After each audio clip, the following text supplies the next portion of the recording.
بسم اللہ الرحمن الرحیم۔ السلام علیکم معزز طلبہ کرام، آپ سب کیسے ہیں؟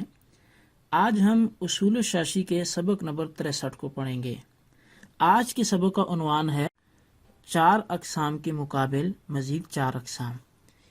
آج کے سبق کی ہماری عبارت ثم لہذہ الاربعۃ سے شروع ہوتی ہے۔ آئیے سب سے پہلے آج کے سبق کی عبارت پڑھتے ہیں، اس کا ترجمہ کرنے کے بعد اس کی باقاعدہ وضاحت کی طرف بڑھتے ہیں۔ مصنف علیہ رحمہ لکھتے ہیں ثم لہذہ الاربعۃ اربعۃ اخری تقابلها، پھر ان 4 اقسام کے لیے دوسری 4 اقسام ہیں جو ان کے مقابل ہیں۔ فضد الظاہر الخفی، پس ظاہر کی ضد خفی ہے۔ وضد النص المشکل، اور نص کی ضد مشکل ہے۔ وضد المفسر المجمل، اور مفسر کی ضد مجمل ہے۔ وضد المحکم المتشابہ، اور محکم کی ضد متشابہ ہے۔ یہ ہماری عبارت اور اس کا ترجمہ تھا۔ جیسا کہ آپ نے گزشتہ سبق میں بھی اور اس سے پیچھے بھی آپ یہ پڑھ چکے کہ کچھ اقسام وہ تھی جو معنی کے ظہور کے لحاظ سے تھی، یعنی 4 اقسام ہم نے ایسی پڑھی کہ جو معنی کے ظہور کے اعتبار سے تھی۔ ان میں ظاہر تھا، نص تھا، مفسر، محکم، یہ 4 اقسام تھی کہ جن کو ہم نے معنی کے ظاہر ہونے کے اعتبار سے پڑھا، اور ان کے ہم نے مراتب بھی، احکامات بھی، مثالیں بھی ہم نے پڑھ لی۔ اور وہاں بھی یہ بات کی تھی کہ ان کے مقابل بھی کچھ اقسام آتی ہیں جو ان کی ازداد ہیں، ان کے تقابلات ہیں۔ اب مصنف علیہ رحمہ نے یہاں تک ان 4 اقسام کو تو واضح کر دیا، ظاہر کو بھی بیان کیا، اس کی تعریف و مثال بھی ہو گئی، اسی طرح نص کی تعریف اور مثال، حکم، مفسر کی تعریف، مثال اور حکم، اور محکم کی بھی تعریف، مثال اور حکم بیان ہو گیا۔ اب مصنف علیہ رحمہ یہاں ثم لہذہ الاربعۃ سے معنی کے خفا کے لحاظ سے جو 4 اقسام ہیں ان کا ذکر شروع فرماتے ہیں۔ معنی کے خفا کے لحاظ سے چونکہ 4 قسمیں ہیں، یعنی خفی ہے، مشکل ہے، مجمل ہے اور متشابہ ہے، تو انہی 4 اقسام کو مصنف یہاں سے بیان کر رہے ہیں۔ اب مصنف ظاہر، نص، مفسر اور محکم کے مقابل اقسام کو بیان کرتے ہوئے 2 لفظ لے کے آئے ہیں۔ تقابل کے لیے 2 لفظوں کا آپ نے استعمال فرمایا ہے۔ پہلا لفظ ضد ہے اور دوسرا تقابل کا لفظ ہے۔ اب ضد کی تعریف یہ ہے کہ جو کسی کا مقابل ہو اور اس کے ساتھ ایک زمانے میں ایک ہی جہت سے ایک ہی محل میں جمع نہ ہو سکتی ہو تو اس کو ضد کہتے ہیں۔ اہل اصول کے نزدیک تقابل اور ضد یہ دونوں ایک ہی چیزیں ہیں۔ یہی وجہ ہے کہ مصنف ضد کا لفظ بھی لے کے آئے اور تقابل کا لفظ بھی لے کے آئے، تو ایک جگہ ضد بولا، دوسری جگہ تقابل بولا، مراد ایک ہی ہے۔ اب یہ تقابل ہو یا ضد ہو، ان کی 4 اقسام مشہور ہیں۔ ایک ہے تقابل متنافیین، جیسے انسان اور غیر انسان۔ اسی طرح دوسری قسم تقابل متضایفین ہے، جیسے باپ اور بیٹا ہے۔ اور تیسری قسم تقابل ضدین ہے، جیسے سیاہ اور سفید ہوتا ہے۔ اور اسی طرح جو چوتھی قسم تقابل کی ہے وہ تقابل عدم و ملکہ ہے، جیسے بعض کے نزدیک حرکت و سکون۔ تو یہ اہل اصول کے نزدیک 4 اقسام پر ضد کا اطلاق ہوتا ہے، یعنی تقابل کی جو 4 اقسام بیان ہوئی، اہل اصول کے ہاں ان 4 پر ضد کا اطلاق بھی ہوتا ہے۔ اس لیے مصنف علیہ رحمہ نے تقابل اور ضد کو استعمال کیا۔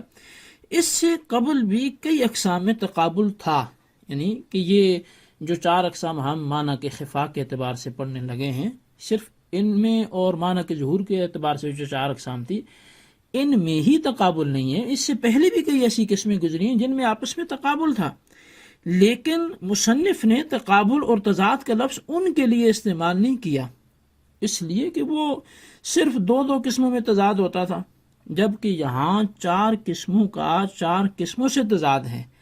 4 قسمیں 4 قسموں کے مقابل ہیں۔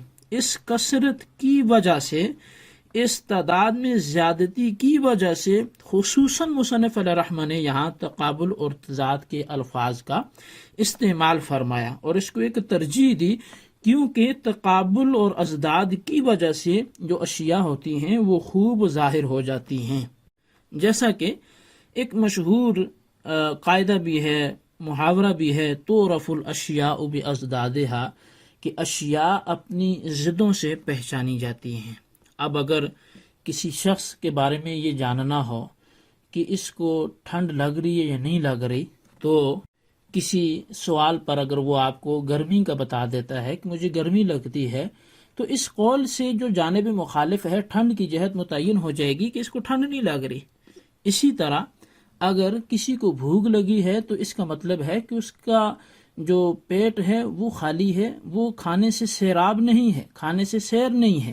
اور اسی طرح کوئی شخص بولے کہ بارش لگی ہوئی ہے تو اس کا مطلب ہے موسم جو ہے وہ ابر آلود ہے۔ اور اگر کوئی شخص بولے کہ آج مطلب بالکل صاف ہے، دھوپ نکلی ہوئی ہے، تو اس کا مطلب ہے بادل نہیں ہے۔ تو دن بولے تو رات نہیں ہے، رات بولے تو دن نہیں ہے، تو روشنی بولے اندھیرا نہیں ہے، اندھیرا بولے روشنی نہیں ہے۔ تو اشیاء جو ہیں وہ اپنی ضدوں سے پہچانی جاتی ہیں۔ اب 8 اقسام کے درمیان تقابل کی صورتیں یعنی ظاہر، نص، مفسر اور محکم کے مقابلے میں دیگر 4 یعنی خفی، مشکل، مجمل اور متشابہ ہیں، اور ان میں سے ہر 2 کے مابین جو ہے وہ تقابل اسی طرح ہے کہ ظاہر کے مقابلے میں خفی ہے، کہ جس طرح ظاہر میں معنی کا ظہور صرف نفس صیغہ کی وجہ سے تھا، اسی طرح خفی میں معنی کا خفا صرف امر عارض یعنی خارجی کسی وجہ سے ہے، لہٰذا ان کے مابین ظہور و خفا کا ایک درجہ ہوتا ہے۔ اسی طرح نص کے مقابلے میں مشکل ہے، کہ جس طرح نص میں نفس کلام اور سیاق کلام کی بنا پر 2 گنا ظہور ہوتا ہے، اسی طرح مشکل میں معنی کے خفا کے ساتھ ساتھ ہم شکلوں میں داخل ہونے کی وجہ سے 2 گنا خفا ہوتا ہے، لہٰذا ان کے مابین ظہور اور خفا کے 2 درجے ہوتے ہیں۔ اور مفسر کے مقابلے میں چونکہ مجمل ہے، کہ جس طرح مفسر میں معنی کا اتنا ظہور ہوتا ہے کہ متکلم خود بیان کر دیتا ہے اور تعویل و تخصیص کا احتمال باقی نہیں رہتا، اسی طرح مجمل میں معنی کا اتنا خفا ہوتا ہے کہ متکلم کے بیان کے بغیر محض طلب و تأمل سے اس کا خفا دور نہیں ہو سکتا۔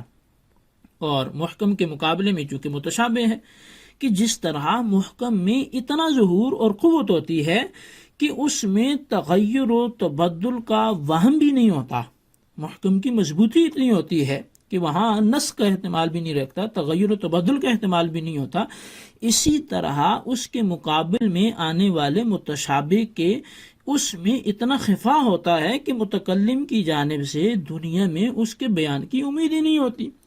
تو لہٰذا ہر قسم کا آنے والی جو اس کے مقابل قسم ہے اس میں درجے کے اعتبار سے ایک ہی حکم ہے۔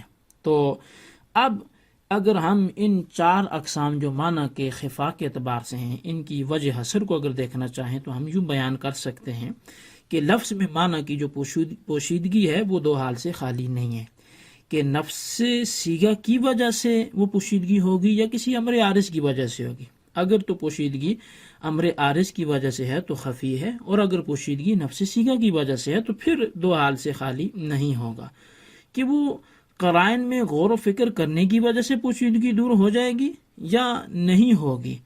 اگر تو قرائن میں غور و فکر کرنے کی وجہ سے پوشیدگی دور ہو جاتی ہے تو مشکل ہے، اور اگر قرائن میں غور و فکر کرنے سے بھی پوشیدگی دور نہیں ہو سکتی تو پھر 2 حال سے خالی نہیں ہے، کہ وہ متکلم کی طرف سے بیان کی امید ہے یا نہیں۔ اگر بیان کی امید ہے تو مجمل ہے، اور اگر بیان کی امید بھی نہیں ہے تو پھر متشابہ ہے۔